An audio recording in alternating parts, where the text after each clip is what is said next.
समुद्र मंथन हिंदू धर्म की सबसे रोचक कथाओं में से एक है। इसका विस्तृत वर्णन विष्णु पुराण में दिया गया है कि महर्षि दुर्वासा ने इंद्रदेव के अभिमान के कारण उन्हें श्राप दिया, जिससे सारी पृथ्वी श्रीहीन हो गई। जब असुरों को इसका पता चला तो उन्होंने स्वर्गलोक पर आक्रमण कर दिया और वहां अपना आधिपत्य जमा दिया। देवता विश्रांत हो परमपिता ब्रह्मा की शरण में आए।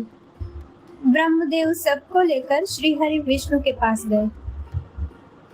जब श्रीहरि ने ये सुना तो उन्होंने कहा कि देवयोग से इस समय दैत्यों का बल प्रबल है, अतः उन्हें युद्ध कर स्वर्ग को प्राप्त करना कठिन होगा।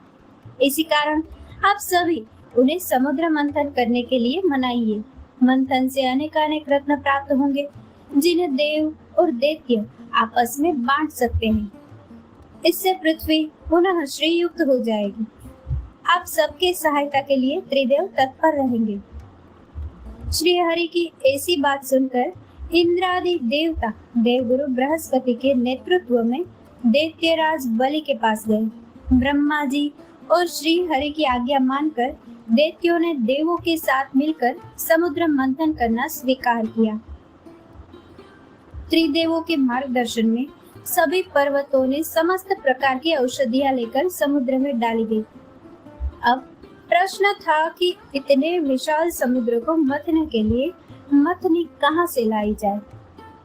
तब ब्रह्मा जी ने सुझाव पर सब पर्वतराज मंदरांचल के पास पहुंचे ताकि उन्हें मथनी बनाया जा सके।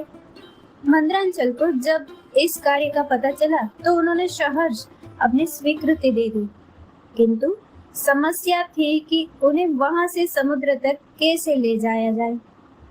देव और दैत्य दोनों उस महान पर्वत को उठाने में असमर्थ रहे। तब सबने श्री हरि से सहायता मांगी।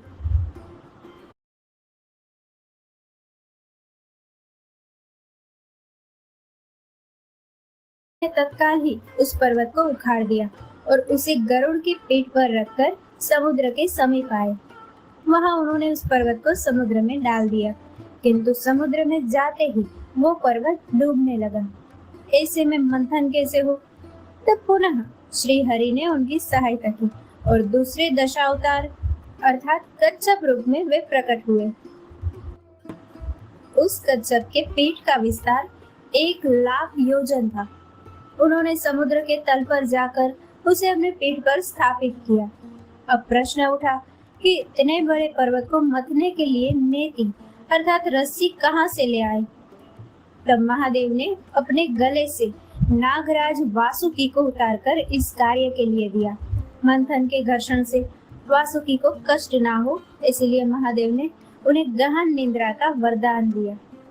तब वासुकी को नेति बनाकर उस मंदरांचल पर्वत पर लपेटा गया। देवर्षि नारद ने यहाँ चतुराई दिखाई और देवताओं को वासुकी के मुख का भाग पकड़ने को कहा। यह देखकर दैत्यों से सोचा कि मुख पकड़ने में अवश्य ही कोई लाभ है, इसलिए उन्होंने हठ किया कि दैत्य ही वासुकी के मुख की ओर रहेंगे। देवता यही चाहते थे। उन्होंने सहर्ष इस बात को स्वीकार कर लिया। अब श्रीहरि ने देवों और दैत्यों में शक्ति का संचार किया और भगवान कच्छप के 1,00,000 योजन चौड़े पीठ पर समुद्र मंथन आरंभ हुआ, किंतु तीव्रता से घूमने के कारण अब पर्वत बहुत हिलने डुलने लगा और समुद्र छोड़ ऊपर की ओर उठने लगा।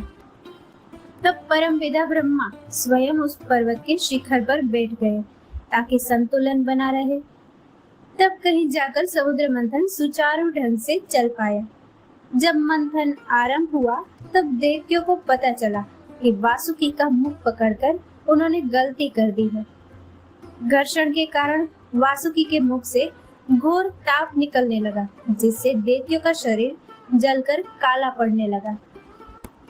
उधर वही ताप वासुकी की पूंछ पकड़े देवताओं पर वर्षा कर उन्हें सुख पहुंचाने लगा, किंतु अब क्या भी किया जा सकता है। दैत्यों ने गलती मानने के स्थान पर उस कष्ट को सहना ही उचित समझा। मंथन जोर शोर से चलने लगा। सब प्रतीक्षा कर रहे थे कि समुद्र से पहला रत्न कौन सा निकलता है।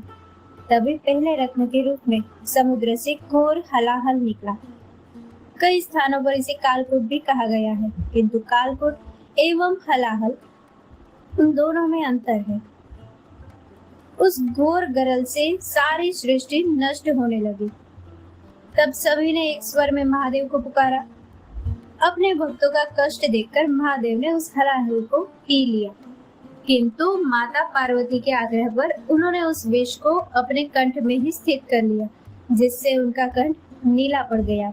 ये देखकर सबने उनकी जय जयकार की और श्री हरि ने उन्हें नीलकंठ नाम दिया।